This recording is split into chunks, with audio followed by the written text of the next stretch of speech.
there, Leo listeners. Cara here from leolistening.com, where I help adventurous expats and intrepid travellers improve their English listening skills so they can better connect with native speakers. So, you might find the title of this video a little bit spammy. And if you know me, then you'll know that I'm not a fan of instantaneous language learning wonder tricks.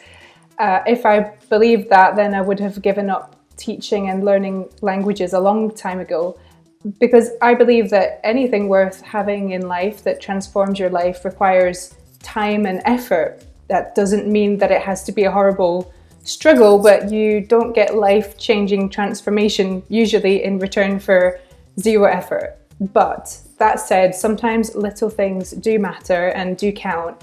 And in this case, the one simple trick actually involves a bit of technology.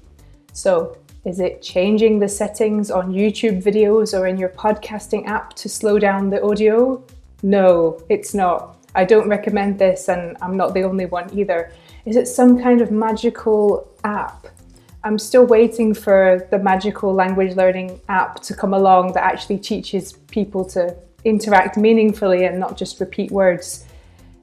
Is it some kind of other magical resource, magical TV show that, I don't know, is easier to understand somehow? Or no, it's not. There is no magic resource. I've talked about this a lot and there isn't one. Sorry to break it to you. So it's none of these things. In fact, it's something really simple, low cost, and you probably have 12,000 of them kicking around your house. Maybe not 12,000, but I'm talking about these things. So headphones, you can't really, here you go. These are headphones I can't even use because they're for a phone that I don't have anymore. Yes, so the humble pair of headphones. So it's not a wonder solution that will fix everything overnight, but just hear me out. So when you're learning English or any other language, you have to stack the deck in your favor. So what I mean is you can't just watch movies like you would in your native language, just lying back on the couch and making no effort. It means that you have to enhance your sound quality by whatever means possible. At the same time, I know that conditions will never be perfect in real life, and you also need to be ready for this too. Let me explain. So I was once criticised when doing a listening skills workshop for teachers for using MP3 recordings. So I was showing these teachers the dictations I had made for my students on a program with small recordings of fast natural speech for my students to work on. So I was using MP3s for the widely compatible format. And yes, the sound quality maybe isn't as good as some other formats, but in real life, there will always be some situations where the sound quality won't be optimal.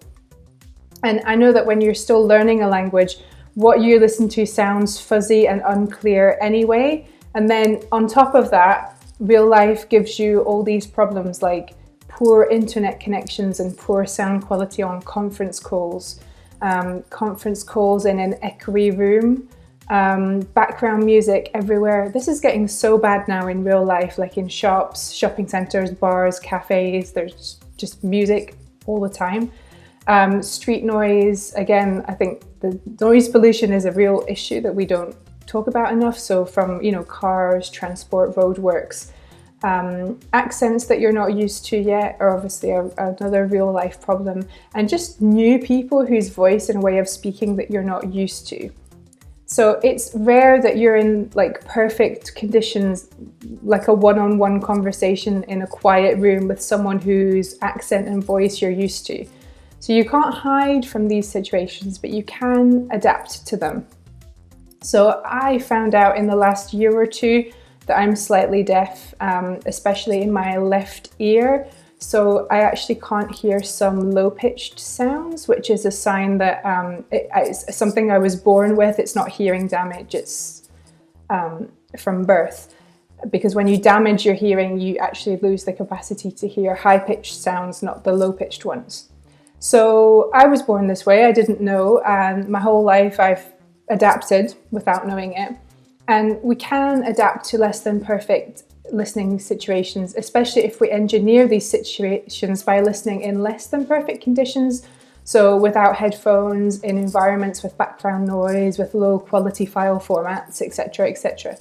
But when you're training your listening skills, because your English listening skills don't improve by magic, you have to do some work, that's when you need to put all the cards in your hand and, you know, stack the deck in your favor, to continue this card metaphor that I'm using. So this is where headphones are a great idea. And yes, you can use the headphones that you got with your phone. Why not? You can pay for something fancy if you want, like noise cancelling headphones, but you don't need to. So when you're sitting down to actually train your listening skills, make sure you have your tools. So that is a pair of headphones, the best file quality you can get, and a decent sound system if possible. So this is especially crucial if you want to train your pronunciation. Imitating fast spoken English as closely as possible to the original is what I get my students to do. So the idea is that if you can produce what you hear, then you can catch it.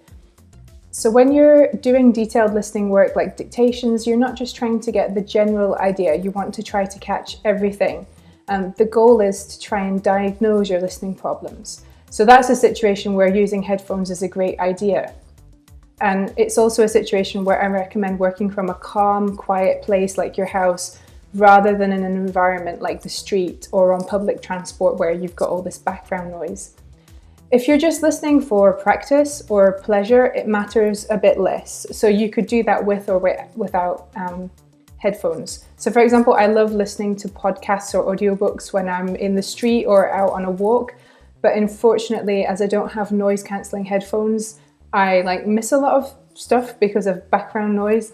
So I'm always having to rewind and re-listening to things. And even when I'm at home and listening to something while cooking dinner, like the noise of, the extractor fan, boiling water, cooking stuff in a pan makes it hard to hear too. And I don't want to damage my hearing by turning up the volume, especially as I already have hearing problems, and I don't recommend that for you either. So I remind you of all this so that you're not too hard on yourself for not catching everything you hear. You're still learning, and if you're in suboptimal conditions like ones with a lot of background noise, your job will be more difficult. So stack the cards in your favor. Choose your listening environment carefully. Use headphones. Don't just listen. Do dictation and pronunciation activities. Catch the new expressions you learn and use them in your speech. Don't just content yourself with the general idea if your goal is proficiency in English. Use what you listen to enrich your English. So if you enjoyed this tip and if the title didn't upset you too much, give this video a like and make sure you subscribe to this channel. I'm an English listening skills specialist, and you'll only find videos on this channel to do with improving that particular skill. If you're ready for a bit more help, if you go down into the description, you'll find a link to the mini movie guide, which is free for you to download. It will teach you how to use movie clips to improve your English listening skills. So thanks for watching, and see you again soon.